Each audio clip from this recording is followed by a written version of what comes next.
Jesse, tell Greg that Captain Kangaroo started with "Animals Are Great."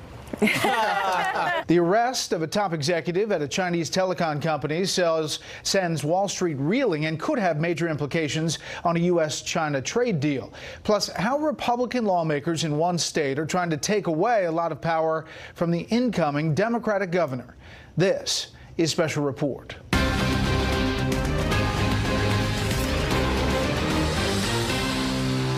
Good evening. Welcome to Washington. I'm Bret Baier. We begin tonight with a new Attorney General nominee, possibly, and most definitely one of the wildest rides in a long time on the Wall Street roller coaster. The arrest of a top Chinese tech executive in Canada could provide yet another stumbling block to settling trade differences between the U.S. and the world's most populous country. The arrest and trade uncertainty sent markets into another tailspin today. The Dow was down 780 points before a fierce late-day rebound to finish off just 79. The S&P 500 lost 4. The Nasdaq gained 30. First, back to the future. In the Attorney General search, we now know who President Trump is considering as his next chief of law enforcement. And it's a man who has done that job before. Chief White House correspondent John Roberts is here to tell us who that is from the North Lawn. Good evening, John. Brett, good evening to you. For the past several weeks, President Trump seemed in no hurry to replace Jeff Sessions permanently, even though he had all that criticism about the interim Attorney General, Matt Whitaker. But suddenly this afternoon, word that the president had settled on a candidate, one who has enjoyed broad bipartisan support. Sources tell Fox News that President Trump wants William Barr to be his next Attorney General. If nominated, it will be a second tour of duty for Barr. He served as Attorney General during the George H.W. Bush administration. A whiz kid from Columbia University and George Washington University Law School, Barr was just 42 when he first became Attorney General. While President Trump doesn't know Barr, they do have one thing in common. Barr fully supported the president's decision to fire FBI Director James Comey last year. The president is entitled to his choice as FBI director. And while I admire Jim Comey a lot, I think he's contributed a lot to the country. He's enormously gifted. He crossed the basic line back in July, a fundamental line in the department. As the president looks set to give Barr a thumbs up, the stock market turned thumbs down today on the U.S.-China trade relationship. The reason for the swoon this time? The arrest Saturday of Huawei CFO Meng Wanzhou. Huawei is China's largest telecom company and America's chief competitor for new 5G systems that will revolutionize everything from cell phones to self-driving cars to robotic surgery. At the request of the United States, Meng was arrested by Canadian authorities in Vancouver. The DOJ has been investigating Huawei's possible violation of Iran sanctions and wants to extradite Meng. China is protesting loudly. China demands them to immediately clarify the reason for the arrest, release the detainee, and safeguard the legitimate rights and interests of the detainee. The arrest was made on the same day President Trump was having dinner with Chinese President Xi Jinping in an attempt to move U.S.-Chinese trade relations forward. The White House says President Trump did not know about the arrest before his meeting with Xi. National Security Advisor John Bolton on NPR today. Well, you know, there are a lot of things that are pending at any given time. You don't know exactly what's going to happen in terms of a particular law enforcement action. Bolton added that Huawei has long been suspected of involvement in intellectual property theft and forced technology transfer on behalf of the Chinese government. I think this is going to be a major subject of the negotiations that President Trump and President Xi Jinping agreed on in Buenos Aires.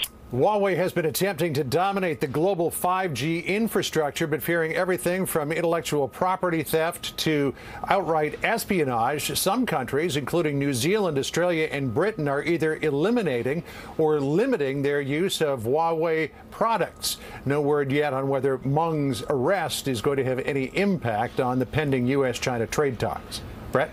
John Roberts live on the North Lawn. John, thanks. Let's look deeper at some of the reasons for what's happening on Wall Street. Susan Lee of the Fox Business Network joins us from New York. Good evening, Susan.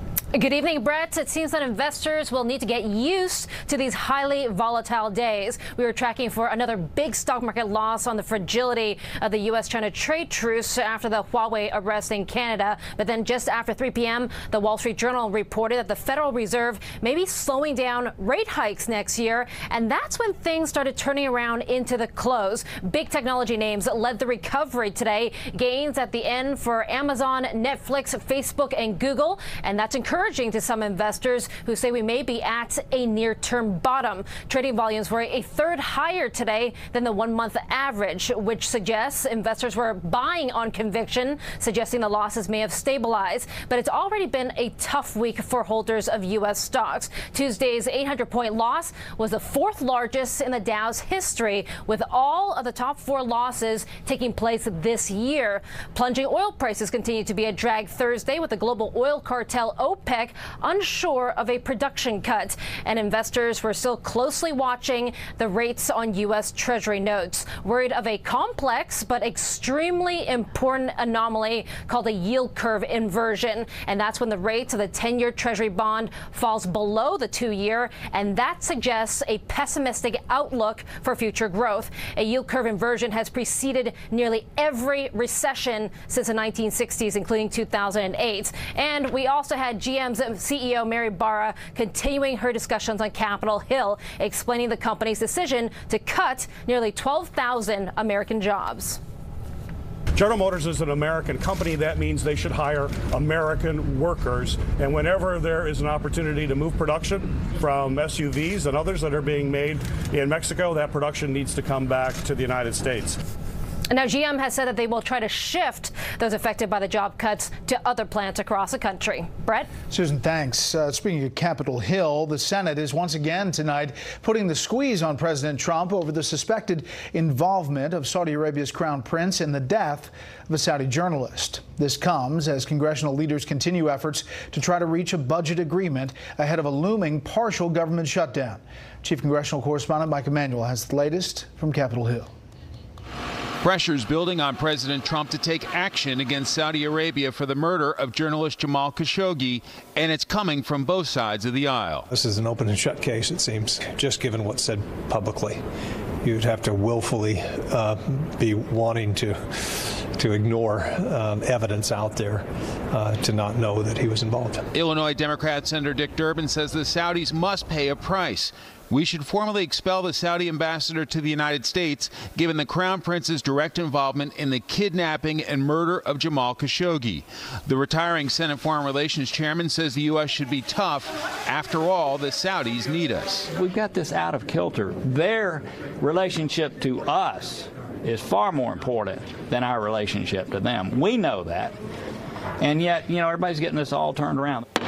On government funding and the fight over the border wall, Congress just kicked the can 2 more weeks to December 21st. So that battle should come right before Christmas. We made a lot of progress on 75% of the appropriations.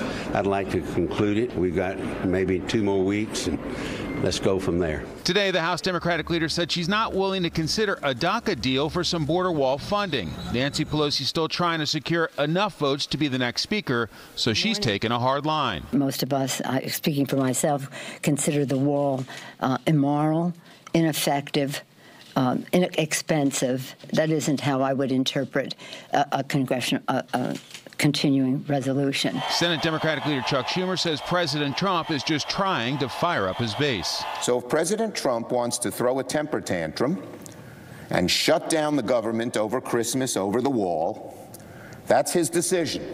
That sets the stage for a meeting between President Trump, Schumer, and Pelosi next Tuesday. This issue of border security, Homeland Security funding is expected to be front and center. Brett? Mike Emanuel live on the Hill. Mike, thanks. Federal prosecutors say they will not pursue another trial against a Border Patrol agent who fatally shot a Mexican teenager across a border fence. Lonnie Swartz has been acquitted of second-degree murder and involuntary manslaughter, but both times juries deadlocked on lesser charges. Swartz's attorney says the agent was acting in self-defense and following Border Patrol policy when he fired at least 16 shots at the boy who was throwing rocks at law enforcement officers. We should learn more, a lot more, about the special counsel investigation into Russian interference in the 2016 election in the next 24 hours. We'll also be hearing about the Republican probe of alleged bias at the Department of Justice. Here's Chief Intelligence Correspondent Catherine Herridge on the prospects for a very big day tomorrow. On Friday, the special counsel probe and House Republican FBI investigation come to a head. Robert Mueller's team will submit memos documenting their allegations that former Trump campaign chairman Paul Manafort violated his plea agreement. Manafort's legal team argues the special counsel used strong-arm tactics to obtain information their client does not have or evidence that does not exist. It's a terrible situation for Manafort himself. It's not a great one for the prosecutors either, because they really can't use him as a witness in any case against anybody. Earlier this week, the special counsel filed the sentencing memo for former National Security Advisor Mike Flynn with heavy redactions. A similar effort to shield sensitive information is expected in the Manafort filing, and a separate sentencing memo for Michael Cohen, the president's former personal attorney. Court records show Cohen, who cut a deal last week over lying to Congress about a 2016 Trump-Moscow real estate project, has participated in 7 voluntary interview meetings with the special counsel's office. Legal observers predict the next few weeks will be telling. If there aren't any new indictments, that would tell you that he's really preparing a report to deliver to the Congress about what his investigation has uncovered relative to the president and the campaign. After withdrawing legal efforts to quash a congressional subpoena, former FBI Director James Comey is on Capitol Hill Friday for a rare closed-door interview under oath with the House Judiciary Committee. After controversial text messages from FBI agent Peter Strzok and FBI lawyer Lisa Page, Republicans predict hard questions on political bias in the Clinton email and Russia investigations. There is a whole host of things that Mr. Comey knows and he's made statements on. Some of them haven't been consistent. With a special counsel prosecuting Trump associates for lying, Republicans want Comey to explain why he apparently did not pursue similar allegations against Hillary Clinton over her congressional testimony about her email use. The Comey transcript could be released as early as Saturday. The former FBI director said the move is the closest he can get to a public hearing, Brett. Catherine, there's also new information tonight about the evidence in the Clinton Foundation investigation. Next week, Congressman Mark Meadows, chairman of the House Freedom Caucus, is holding a subcommittee hearing on the investigation into the Clinton Foundation.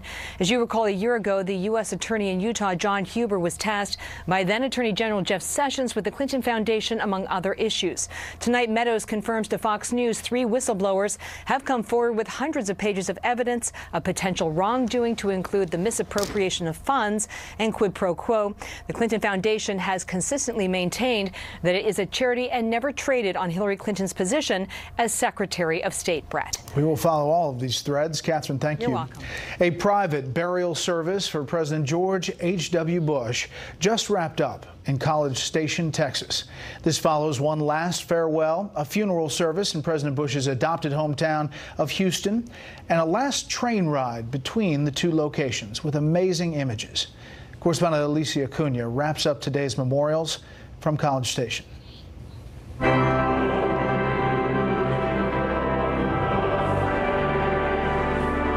A Texas-sized farewell for George Herbert Walker Bush. More than 1,000 family and friends of the 41st president gathering at St. Martin's Episcopal Church in Houston, remembering and honoring the late leader through scripture read by his grandchildren. The Lord is my shepherd. I shall not want. And song by country singers the Oak Ridge Boys. Amazing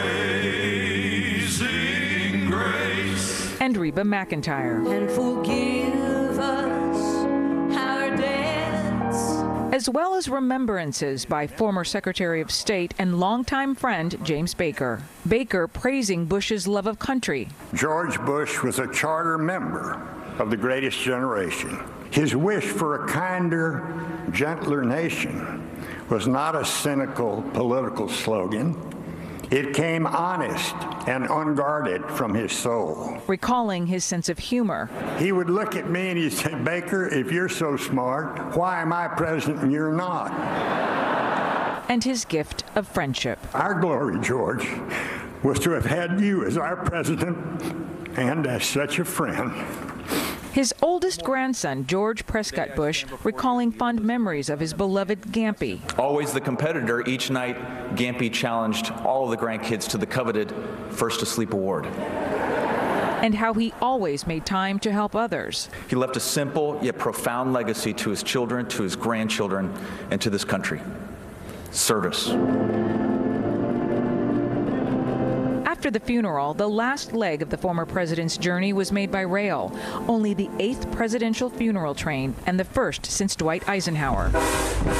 The custom-made Union Pacific locomotive is numbered 4141 for the 41st president and painted the same sky blue as Air Force One. The train slowing down for thousands who came to pay their final respects as it carried Bush's body some 70 miles to College Station and his final resting spot at his presidential library, where he was privately buried next to his beloved wife Barbara and daughter Robin. And for as public as the Bush family is, and the farewells this week were shared by all per their request, the final goodbye was private. Theirs alone. Brett.